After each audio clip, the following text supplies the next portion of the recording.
والعاقبۃ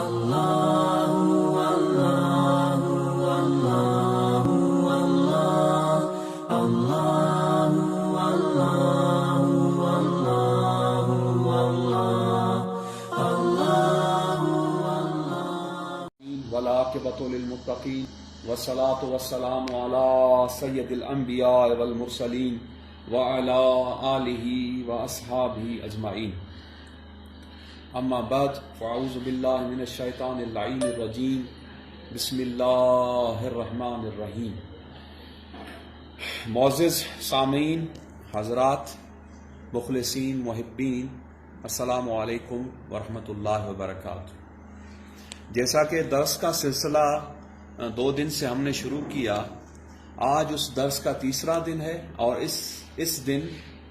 تیسرے دن میں ہم ایک اور موضوع، مختلف موضوع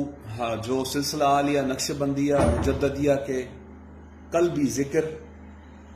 کے متعلق ہے، اور لطائف کے متعلق لطائف کیا چیز ہیں، قلبی ذکر کی فضیلت ذکر جہر پر کیسی ہے، اس موضوعات کے متعلق ہم آپ کو چند مفید باتیں اللہ تعالیٰ کی مدد، اللہ تعالیٰ کی توفیق اور اللہ تبارک و تعالیٰ کی عنایت سے بتائیں گے۔ تو معزز، تو طالبان طریقت کو یہ جاننا چاہیے، یہ بات ہم بالخصوص اپنے سلسلے کی بات کرتے ہیں کیونکہ ہمارا سلسلہ نقش بندی مجددی ہے، نقش بندی مجددی۔ تو اس سلسلے کو جو فضیلت ہے نقش بندی مجددی کو، وہ ذکر خفی سے ہے، یعنی ذکر قلبی سے۔ یہ ذکر خفی اس سلسلے میں کیسے آیا، کہاں سے آیا، کب شروع ہوا، اس کے بارے میں مختلف روایات ہیں، اور جو صحیح ترین روایت ہے کہ سلسلہ عالیہ نقش بندیہ کے امام سیدنا حضرت صدیق اکبر رضی اللہ تعالیٰ عنہ ہیں۔ اس کے بعد یہ سلسلہ، سب سے پہلے یہ سلسلہ صدیقیہ کہا جاتا تھا، سیدنا صدیق اکبر کے بعد۔ اس کے بعد جب اس سلسلے میں حضرت خواجہ بایزید بسطامی ایک بہت بڑے شیخ گزرے ہیں جنہیں سلطان العارفین کہا جاتا ہے، اور بہت بڑے ولی اس امت محمدیہ کے، اور ان کے جب وہ اس مسند پر بیٹھے تو ان کے بعد یہ سلسلہ خواجگانیہ کہلانے لگا۔ اس کے بعد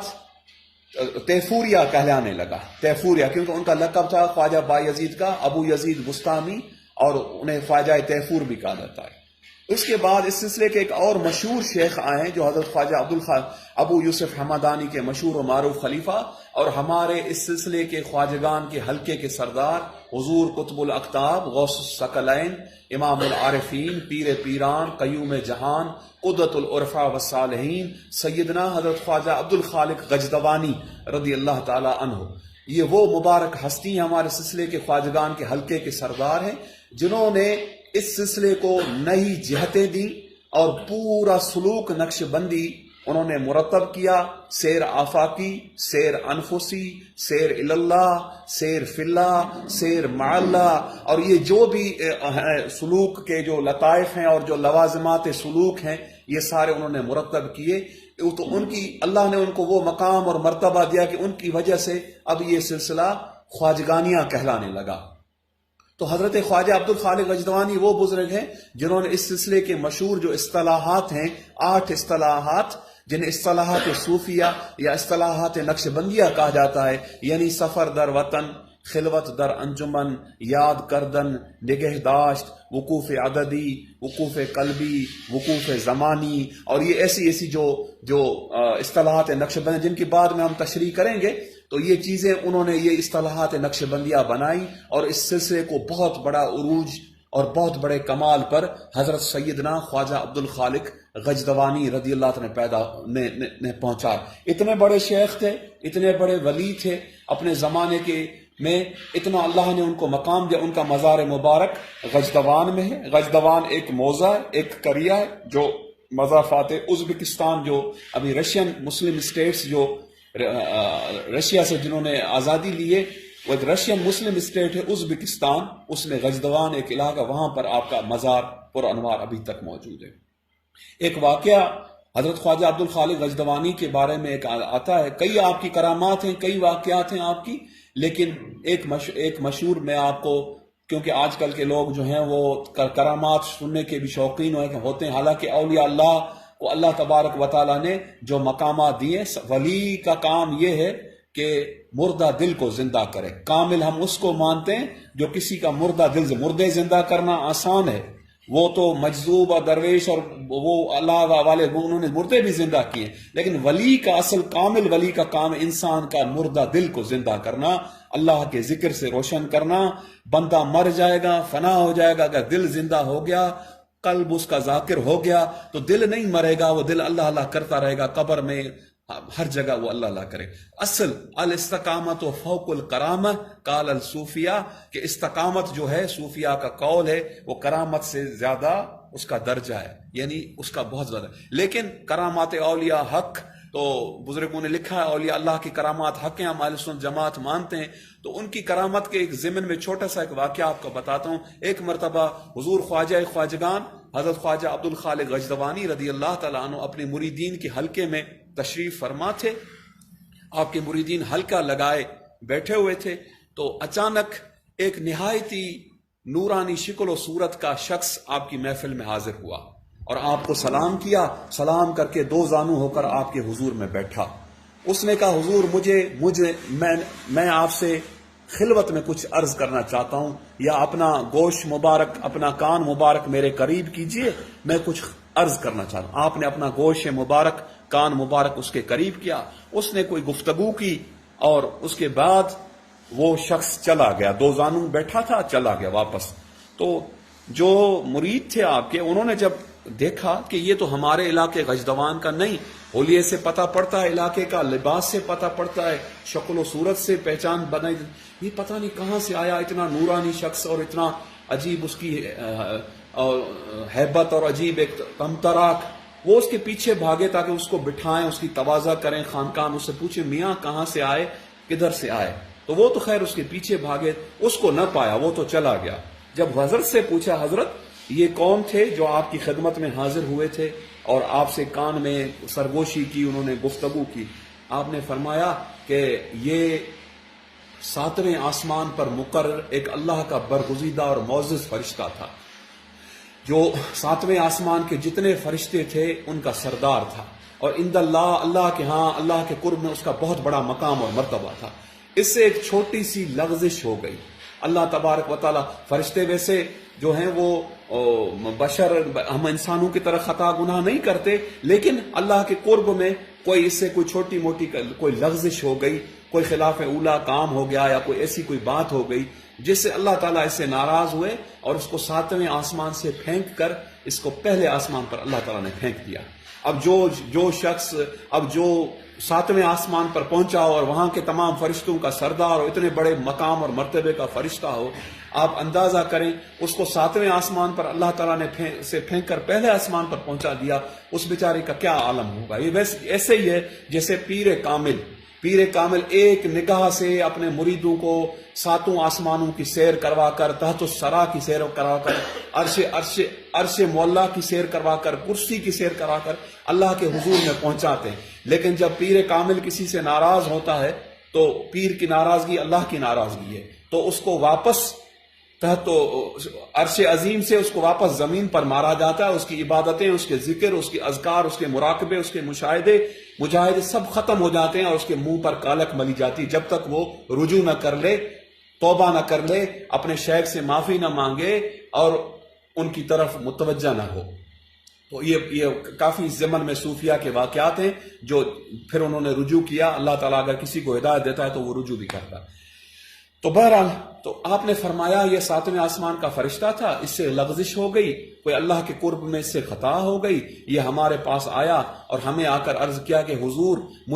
میں بہت رویا، میں نے بہت گریا کہ اللہ کو راضی کرنے کے، لیکن اللہ تعالیٰ راضی نہیں ہوئے۔ جب میں نے بہت زیادہ منت سماجت کی، رویا، تو اللہ کی ذات رحمان اور رحیم ذات ہے، کریم ذات ہے، اللہ تعالیٰ کو میرے حال پر رحم آیا۔ اللہ تعالیٰ نے مجھے حکم دیا کہ اے فرشتے، اے 7ویں آسمان کے فرشتوں کے سردار، ہم تم سے ناراض ہیں، تمہیں ہم نے معزول کر دیا، تمہیں پھینک دیا نیچے پہلے آسمان پر، اب جاؤ زمین کے اندر۔ اس وقت غجدوان کے اندر ہمارے بہت ہی محبوب ترین بندے اور جو ہمارے محبوب ہیں اور قطب ارشاد اور قیومیت کے مقام پر فائز ہیں اور تمام اولیاء کے اس زمانے کے اولیاء کے سردار ہیں، اور ان کے پاس جاؤ، وہ اگر تمہاری سفارش کریں گے، وہ اگر تمہارے لیے دعا کریں گے تو ہم تمہارے واپس وہ مقام دے دیں گے۔ اب اس بات سے اندازہ کریں، کیا فرشتے کا مقام تو بہت اعلیٰ ہے، انسان سے تو خطا بھی ہوتی ہے، گناہ بھی ہوتا ہے، اولیاء اللہ محفوظ ہیں خطا سے، انبیاء معصوم ہیں۔ اولیاء اللہ کے بارے میں معصوم کا عقیدہ نہیں رکھا جائے گا، یہ کفر ہے سریعا۔ انبیاء معصوم ہیں، فرشتے بھی معصوم ہیں، تو لیکن دیکھیں مقام، دیکھیں انسان اللہ کا خلیفہ ہے، انسان نے اپنے آپ کو نہیں پہچانا۔ اللہ نے فرمایا ہم نے اس زمین میں انسان کو اپنا خلیفہ بنا کر بھیجا۔ انہی انسانوں میں سے انبیاء ہوئے، انہی انسانوں میں سے رسل ہوئے، انہی انسانوں میں سے اولیاء ہوئے، انہی انسانوں میں سے صحابہ ہوئے اور مبارک ہستیاں ہوئیں، اور ان کو اللہ نے کتنا بڑا مقام دیا کہ فرشتے بھی ان پر رشک کرتے ہیں نا۔ دیکھیں اولیاء اللہ کی مثال لے لیں، ہم اولیاء اللہ کا ذکر کر لیں، ولی کی وہ شان، ولی کا وہ مقام جب ولی ولایت کے درجے پر پہنچتا ہے، اعلیٰ مقام عطا کا اللہ تعالیٰ فرمائے قرآن، ان الذین قالوا ربنا اللہ ثم استقاموا تتنزل علیہم الملائکہ اللہ تخافوا ولا تحزنوا ابشروا بالجنہ التی کنتم توعدون نحن اولیاؤکم فی الحیات الدنیا وفی الآخرہ۔ یہ بہت طویل ہے، میں اللہ فرماتا ہے ان الذین قالوا ربنا اللہ، وہ لوگ جنہوں نے کہا ہمارا رب اللہ ہے، قالوا ربنا ثم استقاموا، پھر اس پر مستقیم رہے، اس بات پر قائم رہے۔ اللہ فرماتا ہے ثم استقاموا تتنزل علیہم الملائکہ، ہم ملائکہ کا نزول اس کے اوپر کرتے ہیں، یعنی اس ولی کی اعانت کے لیے، اس کی مدد کے لیے، اس کی نصرت کے لیے، اس کی ملاقات کے لیے اللہ کے مقرب فرشتے ملائکہ کا آسمان سے نزول، تتنزل علیہم الملائکہ۔ پھر ملائکہ کیا اس کو کہتے ہیں؟ ملائکہ اس کو بشارت دیتے ہیں، اللہ تخافوا، کوئی خوف نہ کرو، کوئی غم نہ کرو، اللہ تخافوا، ٹھیک ہے،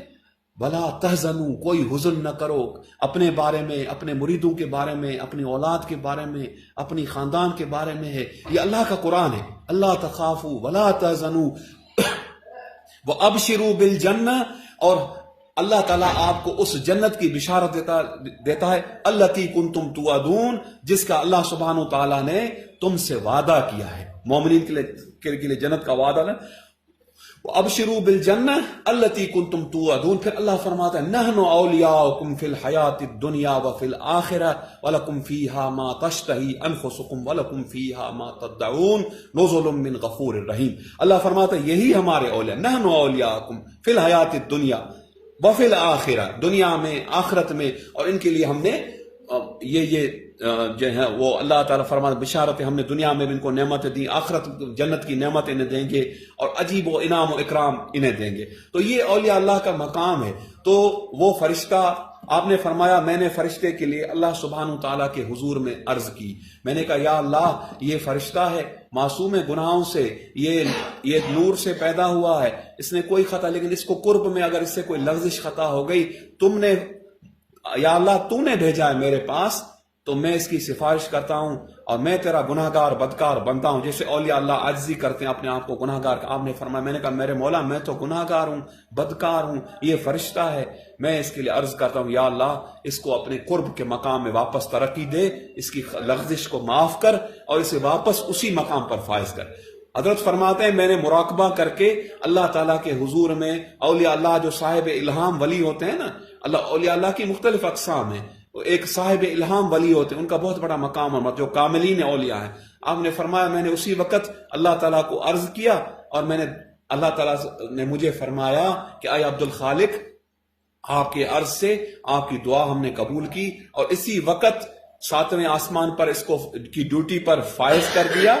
اور اس سے زیادہ اور بڑا مقام مرتبہ ہم نے اس کو دے دیا آپ کی دعا سے۔ آپ نے اس کے لیے دعا کی فرشتے کے لیے، تو اس سے آپ اندازہ لگائیں کہ اولیاء اللہ کا کتنا بڑا مقام ہے۔ جب امت محمدیہ کے ولیوں کا یہ مقام ہے، تو تمام ولیوں اور ولیوں کے جو اولیاء اللہ سے جو مقام میں بہت بڑے ہوئے، رسول اللہ صلی اللہ علیہ وسلم کے صحابہ، تابعین، تبع تابعین، لاکھوں کروڑوں ولی ایک طرف، ایک صحابی کی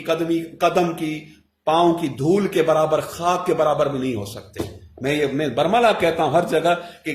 کروڑوں لاکھوں غوث قطب ایک طرف رکھو، رسول اللہ صلی اللہ علیہ وسلم کے ایک صحابی کی پاؤں مبارک کی خاک کے برابر بھی نہیں پہنچ سکتے۔ تو جب اس کے بعد دیکھیں پھر انبیاء کا کیا مقام، سید الانبیاء صلی اللہ علیہ وسلم کا کیا مقام ہوگا، کیا مرتبہ ہوگا، تو بعد از خدا توئی بزرگ قصہ مختصر، بعد از خدا بزرگ توئی قصہ مختصر۔ تو بہرحال تو آپ نے فرمایا جیسی میں نے دعا کی اس کا کام تو ہو گیا، وہ اسی وقت اللہ نے اس کو 7ویں آسمان کے میں اپنے جو مقام تھا اس پر فائز کر دیا۔ من الفائزین والفائزات، یہ آتا ہے نا ایک قرآن کی آیت بھی ہے، تو من الفائزین والفائزات، پہلے وہ فائز تھا اور پھر گر گیا، پھر اللہ تبارک و تعالیٰ نے اس کو پھر اس مقام پر فائز کر کے اس کو من الفائزین والفائزات کر دیا اس فرشتے کو، تو وہ بیچارہ فرشتہ اپنی مقام اور مراد کو پہنچ گیا۔ تو یہ اتنے بڑے مشہور شیخ تھے خواجہ عبدالخالق اجدوانی۔ اس کے بعد ان کی وجہ سے یہ سلسلہ خواجگانیاں کہلانے لگا۔ اس کے بعد اس سلسلے کو جو صحیح معنی میں جو جہت دی اور جو عروج دیا پورے جہان میں، اس کی جو وجہ تسمیہ بنا نقش بندی، وہ حضور شہنشاہ نقش بند، امام قطب الاقطاب، غوث الاغواس، پیران پیر، سیدنا بہاؤالدین محمد بہاؤالدین نقش بند بخاری المعروف شاہ نقش بند رضی اللہ تعالیٰ عنہ و ارضا عنہ کی ذات مبارک ہے۔ حضرت شاہ نقش بند رضی اللہ تعالیٰ عنہ خلیفہ تھے، مرید تھے حضور سیدنا امیر کلال رضی اللہ تعالیٰ عنہ کے۔ تو آپ جب اللہ تعالیٰ نے آپ کو اتنا بڑا مقام دیا، اتنا بڑا مرتبہ ولایت کے اندر دیا ہے، حضور سیدنا مجدد الفسانی رضی اللہ تعالیٰ عنہ اپنے مکتوبات قدسی آیات میں فرماتے ہیں ہمیں متقدمین اولیاء اللہ کے بارے میں کشف حاصل ہوا۔ متقدمین میں سے ہم نے دیکھا کہ 2 بزرگ امت محمدیہ کے ان کا ولایت میں بہت بڑا مقام اور مرتبہ ہے۔ ایک سیدنا معروف کرخی رضی اللہ تعالیٰ عنہ جو بغداد میں مدفون ہیں اور اکابر اولیاء امت میں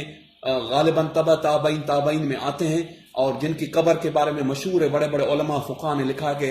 قبر معروف جو ہے وہ دعا کی قبولیت کے لیے تریاق ہے، جو بھی دعا وہاں مانگی جائے وہ قبول ہوتی ہے۔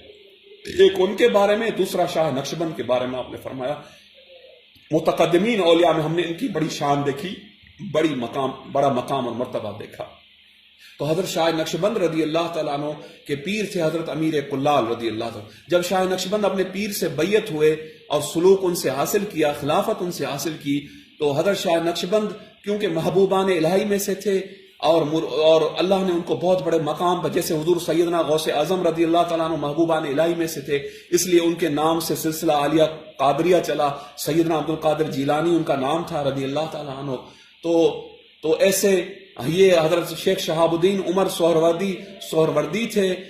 تو سہرورد ان کا علاقہ تھا، اس لیے ان کے نام سے پورے سلسلے کو یہ مل گئی۔ حضرت مجدد الفسانی کے لقب مجدد الفسانی کی وجہ سے یہ سلسلہ مجددی ہو گیا۔ تو حضرت شاہ نقشبند رضی اللہ عنہ بھی محبوبان الہی میں سے تھے، بہت بڑے کامل اکمل مرشد تھے۔ تو انہوں نے فرمایا، شاہ نقشبند کے بارے میں آتا، خود شاہ نقشبند فرماتے ہیں میں نے اللہ تعالیٰ کے حضور میں 15 دن سجدے کے اندر سر رکھ کر رو کر اللہ تعالیٰ سے عرض کی، میرے مولا ہمارے سلسلے کے سالک ہمارے سلسلے کے طالب پہاڑوں میں مجاہدہ کر کے انہوں نے اپنے وجود کو ختم کر لیا ہے، وہ گوشت ان کا گل گیا ہے، وہ پنجر کی طرح ہو گئے، بالکل ہڈیاں ان کی بوسیدہ ہو چکی ہیں، اور اتنے مجاہدے اتنی کٹھن ریاضتیں انہیں کی ہیں۔ یا اللہ مجھے کوئی ایسا طریقہ عطا فرما، کوئی ایسا سلسلہ عطا فرما جو سید الانبیاء صلی اللہ علیہ وسلم کی سنت کے مطابق ہو، شریعت مطہرہ کی سخت پابندی ہو، اور تیرے تک پہنچنے کا قریب ترین وہ سلسلہ ہو، اقرب اور قریب ترین ہو۔ تو حضرت شاہ نقشبند 15 دن تک سجدے میں پڑے رہے، صرف فرض نماز کے لیے باہر آتے، پھر حجرے میں چلے جاتے، روتے گریا کرتے۔ 15 دن کے بعد یہ ہم گناہگاروں بدکار مریدوں کے لیے، ہم جیسے ناقص جو شاہ نقشبند کے ہم غلام ہیں، ہماری گردن میں شاہ نقشبند کا پٹا پڑا ہوا ہے، شاہ نقشبند نے ہم گناہگاروں کے لیے آسان طریقہ لیا، ورنہ اس سلسلے میں بھی کٹن مجاہدات تھے، جیسے قادری چشتی سہروردی میں مجاہدات کرتے ہیں، اور پتہ نہیں کیا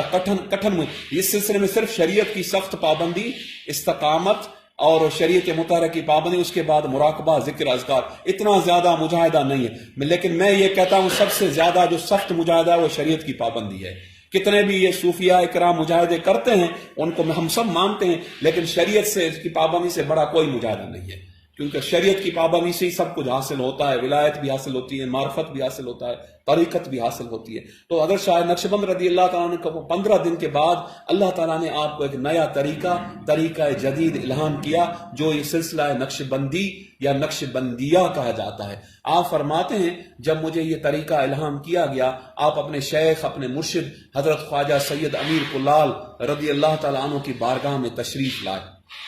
تو وہاں ذکر ہو رہا تھا، ذکر جہر۔ پہلے نقشبندی سلسلے میں ذکر جہر بھی ہوتا تھا، یعنی زبان سے ذکر، اور ذکر خفی یعنی مراقبہ بھی ہوتا تھا۔ اس وقت خلفاء ذکر جہر زبان سے ذکر کر رہے تھے، تو آپ اس حلقے سے اٹھ گئے، ادب کے ساتھ اس جہر کے حلقے میں نہ بیٹھے۔ تو آپ کے مرشد اللہ کے کامل ولی تھے، قطب ارشاد تھے، انہیں خلفاء نے عرض کی حضور یہ آپ کے خلیفہ ہو کر آپ کے سلسلے سے انحرافی کرتے ہیں، آپ کے حلقے کو چھوڑ کر دور جا کر کھڑے ہو گئے، تو یہ تو بات ٹھیک نہیں ہے، یہ اس نے تکبر کیا۔ تو بہرحال تھوڑا بہت آپ کو بھی غصہ آیا، لیکن آپ خاموش رہے، اللہ کے ولی تھے، خاموش رہے۔ حضرت شاہ نقشبند نے دیکھا مرشد کریم ناراض ہوئے ہیں میرے اس عمل سے، آپ نے اسی وقت سمرقند، بخارا، ماروا النہر کے تمام علماء کو جمع کیا، قرآن اور حدیث کی کتابیں لائیں، خود بہت بڑے عالم تھے،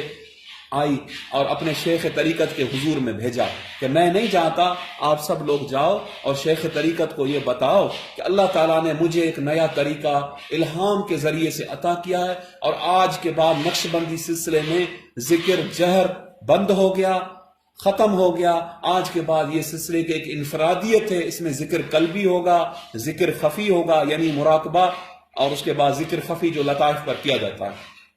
اور اس کی دلیل یہ قرآن کی آیت ہے۔ آپ نے قرآن مجید کی آیت اپنے شیخ، اپنے مرشد کے پاس جا کر حاضر ہوئے، پڑھی، علماء بھی موجود تھے، وہ مرشد میں ان کے ولی تھے، اللہ کے عالم تھے، بہت بڑے کامل۔ آپ نے فرمایا، اللہ تعالیٰ قرآن میں فرماتا ہے وَاذْكُرْ رَبَّكَ فِي نَفْسِكَ تَضَرُّعًا وَخِيفَةً وَدُونَ الْجَهْرِ مِنَ الْقَوْلِ بِالْغُدُوِّ وَالْآصَالِ وَلَا تَكُن مِنَ الْغَافِلِينَ۔ اس آیت کریمہ میں اللہ تعالیٰ نے قرآن کی کافی آیات میں ذکر جہر کے بارے میں بھی فرمایا کہ اللہ کو یاد کرو اور زور سے یاد کرو۔ اس خاص آیت میں بالخصوص اللہ نے فرمایا اللہ کو یاد کرو، دل کے اندر یاد کرو، عاجزی کے ساتھ، آہستہ آہستہ دل کے اندر اپنے قلب میں اللہ کو یاد کرو۔ وَدُونَ الْجَهْرِ ممانت کر دی، وَدُونَ الْجَهْرِ زبان سے نہیں، دون سے مراد وَدُونَ الْجَهْرِ، یہ اللہ تعالیٰ نے پھر ممانت کر دی، زبان سے نہیں، دل کے اندر عاجزی کے ساتھ، اور صبح و شام اللہ کو یاد کرو اور غافلوں میں سے مت ہو۔ وَاذْكُرْ رَبَّكَ فِي نَفْسِكَ تَضَرُّعًا وَخِيفَةً وَدُونَ الْجَهْرِ۔ دیکھیں دون الجہر سے ممانت ہوگی کہ آپ نے زبان کو حرکت نہیں دینی، زبان کو تالو سے لگا دینا ہے، اور دل سے اللہ اللہ کرنی ہے، دل سے قلبی ذکر کرنا ہے، دل سے ذکر خفی کرنا ہے۔ من القول بالغدو والآصال ولا تکن من الغافلین۔ یہ آیت آپ نے اپنے مرشد، اپنے شیخ کے بارگاہ میں پڑھی اور انہیں ساری ماجرا بتائی کہ کیسے اللہ تعالیٰ نے مجھے یہ سلسلہ عطا کیا۔ تو شیخ تو ان کے بہت بڑے کامل ولی تھے، انہوں نے اپنے خلفاء جو معترضین تھے، جنہوں نے اعتراض کیا، انہیں فرمایا کہ اللہ نے اس کو بہت بڑا مقام دیا ہے، اب یہ سلسلے کا امام ہے، اب ہم اس کی پیروی کریں گے۔ اب جو شاہ نقش بند حکم کرے گا آج کے بعد وہی ہوگا، ذکر جہر بند کر دو، قیامت تک اس میں ذکر خفی رہے۔ اس کے بعد اس سلسلے کی انفرادیت کی وجہ سے دوسری نقش بند کی دوسری بھی 2-3 وجہ تسمیہ ہے۔ ایک اور واقعہ آتا ہے کہ نقش بند وہاں سمرقند کے اندر جو اونی جو قالین بنانے والے ہوتے تھے انہیں بھی نقش بند کہا جاتا تھا، جو قالین بناتے انہیں بھی نقش بند کہا۔ اور دوسری آپ کی جو وجہ تسمیہ ایک مشہور واقعہ ہے کہ ایک مرتبہ آپ تشریف لا رہے تھے، ایک کمہار وہ برتن بنا رہا تھا، ظروف بنا رہا تھا، کمہار جیسے بناتے ہیں برتن، وہ اپنے مخصوص اس اسٹائل میں کمہار بیٹھا تھا۔ کمہار کی نظر جیسی آپ کے چہرے مبارک پڑی، اللہ کے ولی اولیاء اللہ کے جو چہرے ہوتے ہیں نا، وہ اللہ تبارک و تعالیٰ کے انوارات اس میں ہوتے ہیں۔ جیسے رسول اللہ صلی اللہ علیہ وسلم نے فرمایا ہے کہ ولی کو دیکھنا وہ ایسے ہے، جب ولی کی پہچان ہے، جب ولی کو بندہ دیکھے تو اللہ یاد آ جائے۔ ولی کی نشانی ہے جب اس کا چہرہ بندہ دیکھے تو بندے کو اللہ یاد آ جائے۔ تو وہ کمہار تھا بیچارہ، ان پڑھ تھا، لیکن شاہ نقشبند کا جب اس نے چہرہ مبارک دیکھا، ان کے جمال زیبا پر جب نظر پڑی تو وہ بیچارہ دل میں اس نے کہا، فارسی میں آتا ہے کہ اس کمہار نے کہا کہ اے شاہ نقش بند، اے دلوں پر اللہ کے نالے کو نقش کرنے والے، تو جیسے میں ان ظروفوں پر الفاظ لکھ رہا ہوں، ان پر گل بوٹے پھول بنا رہا ہوں، میرے دل کا اندر کا جو برتن ہے وہ ابھی تک خالی ہے ان چیزوں سے. اپنی نگاہ سے، نگاہ فیض سے میرے دل کے اس برتن پر، اس ظروف پر اور اس کو اللہ کے نام کو نقش کر دے. تو اس نے فارسی میں زبان حال سے کہا اور وہ کمہار نے زبان حال سے کہا. زبان ایک ہوتی ہے زبان حال، ایک ہوتا ظاہر زبان، وہ زبان حال سے کہا. شاہ نقشبند سمجھ گئے، آپ نے اسی وقت اس پر نگاہ کی، آپ کی توجہ سے کمہار کے دل پر تو اللہ لکھ گیا، قلب اس کا ذاکر ہوگا، لیکن اس کے تمام برتنوں پر اللہ کا سبحانہ تعالیٰ کا نام واضح الفاظ میں اللہ اللہ اللہ، ہر برتن پر، ہر ظرف اور ظروف، جتنے ظروف اس کے تھے وہ سارے اس سے ہو گئے. اس وجہ سے پھر آپ کا نام مشہور ہوا نقش بند. نقش بند کی معنی ہے دل پر اللہ کے نام کو نقش کرنے والے. نقش بندی یعنی ہم ان کے مرید ہیں. نقش بندی کا بھی عام ہے کہ اپنے مرشد اور اپنے شیوخ کی توجہ لے کر اپنی دل پر اللہ کے نام کو نقش کرنے والے، اسم ذات کو جمانے والے، اسم ذات کو نقش کرنے والے، بالکل اس کو کہتے ہیں نقش بندی. اس کے بعد اللہ تعالیٰ نے آپ کی بہت زیادہ کرامات ہیں، کرامات پر ہم بعد میں بتائیں گے، لیکن آپ کا وہ مقام اور مرتبہ. آج کل اگر کوئی نقش بندی حضرات ذکر جہر کرتے ہیں، ان کی خدمت میں یہ عرض ہے مؤدبانہ، وہ مکتوبات مجدد الف ثانی دیکھیں. حضرت امام ربانی رضی اللہ تعالیٰ نے ذکر جہر کی کتنی سخت ممانت فرمائی. خود حضرت مجدد فرماتے ہیں رضی اللہ تعالیٰ عنہ، آپ فرماتے ہیں ہم اپنے پیر حضرت خواجہ باقی باللہ رضی اللہ تعالیٰ کی محفل میں بیٹھے ہوئے تھے، طعام کی محفل تھی. آپ کے خلیفہ مولانا کمال رحمت اللہ علیہ، ان کی زبان سے بے اختیار اسم ذات، اللہ تعالیٰ کا نام بے اختیار زبان سے نکلا، اسم ذات. آپ فرماتے حضرت خواجہ باقی باللہ نے فرمایا اس درویش کو ہماری محفل کا خیال نہیں ہے، آداب کا خیال، اس کو محفل سے نکال دو. خواجہ کمال کو نکال دیا، وہ آپ کے خلیفہ تھے اور صحبت یافتہ تھے. پھر جب اس نے منت سماجت کی، پھر آپ نے فرمایا ہماری محفل کا یہ آداب ہے، ہم نقش بندی ہیں، سب بات ہے. ہم اتنی زیادہ حضرت سیدنا مجدد الف ثانی رضی اللہ تعالیٰ نے ذکر خفی کے اوپر زور دیا. پھر یہ بھی فرما دیں جو ہمارا نقش بندی مرید ہو کر ذکر خفی کرے گا، ذکر جو ہے وہ خفی کرے گا، اس کا تو بہت بڑا مقام ہے. اگر جو ذکر جہر کرے گا، ہمارا فیضان اور ہمارے خواجگان نقش بندیہ کا فیضان اس کے قلب پر وارد نہیں ہوگا. فرماتے ہیں ایسا پیر ناقص ہے جو نقش بندی ہو کر ذکر جہر کروائے، اپنے مریدوں کو غلط طریقہ بتائے، جب طریقہ اسلاف نے ہمیں دے دیا ہے. جیسے دیکھیں سیدنا حضرت امام اعظم ابو حنیفہ رضی اللہ تعالیٰ نے، مثال کے طور پر سمجھاتا ہوں، ہمارے امام ہیں فقہ حنفی میں، ٹھیک ہے، امام الائمہ ہے، سراج الامہ ہے. اب وہ ہیں ہمارے امام، مجتہد ہیں، وہ ان کے شاگرد مجتہد تھے. اب انہوں نے ساری فقہ کے ابواب ہمیں ترتیب کر کے دیے، سب کچھ ہو گیا. اب آج کل کا اگر کوئی مولوی، کوئی مفتی، چاہے کتنے بڑے مقام پر پہنچا، وہ کہے نہیں حضرت امام اعظم نے تو یہ فرمایا لیکن میں یہ اجتہاد کرتا ہوں، تو وہ مجتہد تو نہیں ہوا نا. آج کل کا کوئی مولوی مجتہد تو نہیں ہو سکتا نا، ٹھیک ہے. تو وہ تو یہ دعویٰ تو نہیں کر سکتا کہ اس مسئلے میں میرا یہ حکم ہے، میرا یہ اجتہاد. وہ جب فتویٰ دے گا امام صاحب کے قول پر دے گا یا صاحبین کے قول پر دے گا یا بعد کے جو ائمہ مجتہدین آئے ہونا، جو احناف، ان کے قول پر وہ فتویٰ دے گا. تو ایسے یہ طریقت کے مجتہدین ہیں. حضرت شاہ نقش بند رضی اللہ تعالیٰ عنہ، حضرت سیدنا مجدد الف ثانی رضی اللہ تعالیٰ عنہ، حضرت سیدنا خواجہ محمد باقی باللہ دہلوی رضی اللہ، یہ طریقت کے مجتہدین ہیں، یہ ان کا اجتہاد ہے. اور ان کا اگر مرید ان کے سلسلے کی خلاف ورزی کرے گا تو اس کو فیض نصیب نہیں ہوگا. ٹھیک ہے، نیک ہوگا، پرہیزگار ہوگا، اللہ کا ذکر کرے گا، وہ ٹھیک ہے، سب باتیں اس کی اچھی باتیں ہیں، لیکن اس کو چاہیے کہ وہ رجوع کرے. اس پیر کو بھی چاہیے، اس مرید کو بھی چاہیے جو ذکر جہر نقش بندی ہو کر کراتے ہیں، کہ حضرت سیدنا امام ربانی کے مکتوبات نقش بندیوں کے لیے سب سے بڑی سند اور اتھارٹی ہیں. قرآن اور حدیث کے بعد اگر کوئی کتاب ہے تو مکتوبات الہامی کتاب، آپ اس سے رجوع کرو. حضرت مجدد پاک نے کیا لکھا ہے کہ ذکر قلبی کیا ہے، ذکر خفی کیا ہے، ذکر جہر کے نقش بندیوں کو قادری ذکر جہر کرے، چشتی کرے، سہروردی کرے، شاذلی کرے، وہ بھلے کریں، ان کے اکابر مشائخ نے یہ کیا ہے. ہمارے سلسلے والے نقش بندیہ میں یہ منع ہے، یہ ممنوع ہے. تو اس کی اپنی ایک فضیلت ہے. میں اکثر یہ بتاتا ہوں کہ نقش بندی سلسلے کا جو مراقبہ ہے، جو ہمیں خواجگان نقش بندیہ نے عطا کیا ہے، یہ اگر کوئی بندہ چند لمحے، چند گھڑیاں اگر اس کا دل ذاکر ہو، اس کا قلب ذاکر ہو، مرشد کی توجہ سے اس کا دل اللہ اللہ کرتا ہو، وہ چند گھڑی مراقبہ کرے، چند لمحے کرے، چند آدھا گھنٹہ کرے، جتنا بھی کرے، تو وہ میں کہتا ہوں کہ 60 سال کی نفلی عبادت سے بہتر ہے. 60 سال کی. مولانا رومی فرماتے ہیں نا یک زمانہ صحبت با اولیاء بہتر از 100 سالہ طاعت بیریا. جناب رومی رحمۃ اللہ علیہ فرماتے ہیں اولیاء اللہ کی ایک گھڑی کی صحبت 1 صدی کی نفلی عبادت ہے. اس سے جناب رومی کا کیا مراد ہے؟ اس سے جناب رومی کی مراد یہ ہے ایک تو ان کی صحبت میں بیٹھنا وہ بھی بہت بڑی عبادت ہے، لیکن جب پیر کامل اپنے مرید پر نظر کرے، توجہ کرے، اس کے لطائف پر توجہ کرے اور اس کے لطائف میں حرکت اور ذکر پیدا ہو، یہ وہ گھڑی ہے جس کا جناب رومی رحمۃ اللہ علیہ اپنی مثنوی شریف میں فرما رہا ہے یک زمانہ صحبت با اولیاء بہتر از 100 سالہ طاعت بیریا. تو یہ مختلف ضمناً کچھ باتیں ادھر ادھر کی آپ کے گوشے گزار کر لی، اور اس کے بعد یہ سلسلہ نقش بندی کہلانا. پھر حضرت سیدنا مجدد الثانی رضی اللہ تعالیٰ کو جب اللہ تعالیٰ نے 1000 سال کا مجدد بنایا، اس سلسلے کو مزید برکتیں، جیسے سلوک ہے، پہلے ہمارے سلسلے میں ولایت صغریٰ تک سلوک طالبوں کو طے کرایا جاتا تھا. تو ہمارے سلسلے کا پہلا سلوک ہے، اس کو کہتے ہیں ولایت صغریٰ، جس میں 16 اسباق آ جاتے ہیں. اس کے بعد ولایت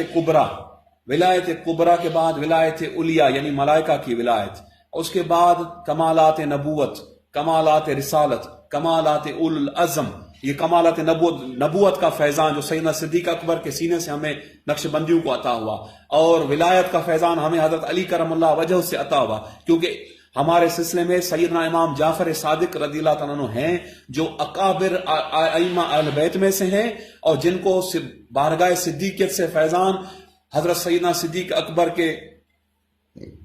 جو امام محمد قاسم جو ان کے شیخ تھے، وہ سیدنا صدیق اکبر کے پوتے تھے. امام محمد قاسم بن محمد بن ابی بکر صدیق، جنہوں نے شاہ نقشبند حضرت خواجہ امام جعفر صادق کے جو شیخ طریقت ہیں. اور حضرت امام جعفر صادق بیٹے تھے بی بی سیدہ ام فروا کے. بی بی ام فروا حضرت صدیق اکبر کی نواسی تھی، اس لیے حضرت امام جعفر صادق فخر کے ساتھ فرماتے تھے کہ ابو بکر صدیق نے مجھے 2 مرتبہ جنا ہے. والدنی ابو بکر ابا بکر مرتین، مجھے ابو بکر صدیق نے 2 مرتبہ جنا ہے. 2 مرتبہ جنے سے مراد ایک تو میں ان کی نواسی بی بی ام فروا کی اولاد سے ہوں، دوسرا ان کے سلسلے کا فیضان ان کے پوتے امام محمد قاسم سے مجھے ملا، اس لیے ابو بکر صدیق نے مجھے 2 مرتبہ جنا ہے. نواسے بھی ہوئے،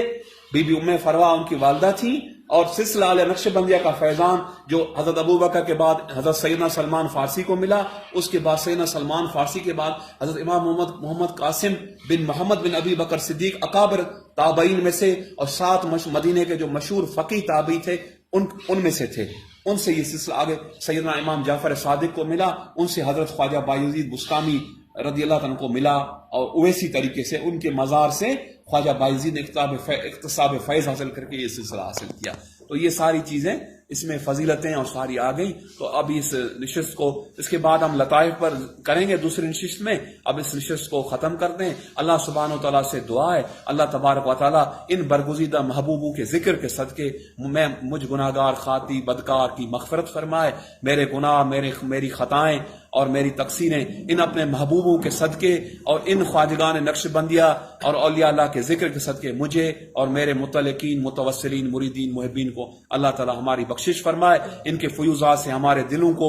منور فرمائے، اور ان کی توجہ اور ان کی خاص نظر دنیا میں، آخرت میں، قبر میں، نزع میں اللہ تعالی نصیب فرمائے. وما علینا الا البلاغ وآخر دعوانا ان الحمدللہ رب العالمین. سلام اس پر کہ جس نے بے کسوں کی دستگیری کی، سلام اس پر کہ جس نے بادشاہی میں فقیری کی، سلام اس پر کہ جس کے گھر نہ چاندی تھی نہ سونا تھا، سلام اس پر کہ ٹوٹا بوریا جس کا بچھو